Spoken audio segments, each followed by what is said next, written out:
In my mind, I'm gone to Carolina. Can't you see the sun? Welcome back to Fisher Wealth Management's Tips of the Week. I'm Rick Fisher and I'm the managing partner here at Fisher Wealth Management. Question: what matters most to investors? The first priority is usually, I don't want to lose my money. When respondents to a survey conducted by the Wall Street Journal were asked what they considered to be important when choosing investments, risk management topped the list. A close second was the ability to beat the market, and third was to lose less when the market's down. That's why we believe that with all the hype around indexing, passive management, hey Rick, why don't we just buy the S&P 500?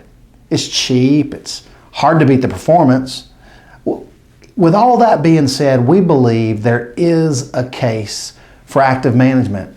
And the case really is more critical for those of you who prefer a less bumpy ride, or if you're taking income from your investment portfolio, the consistency of that return is going to matter more to you.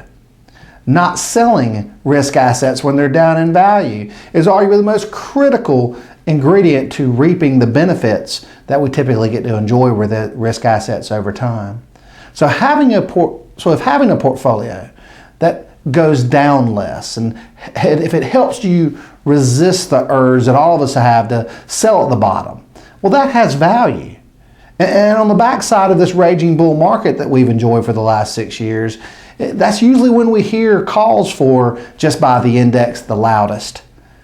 My experience is that when everybody's talking about it, it might not just be the best time to jump in with both feet.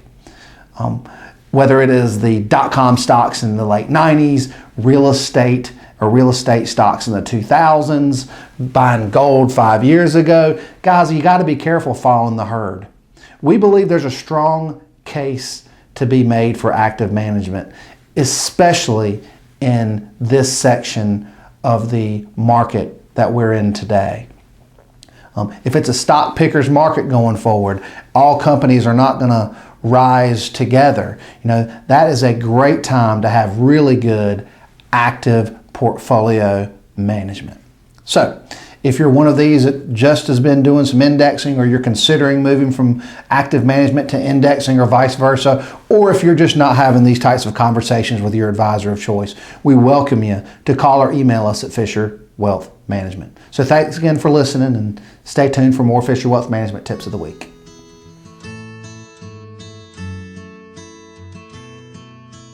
In my mind.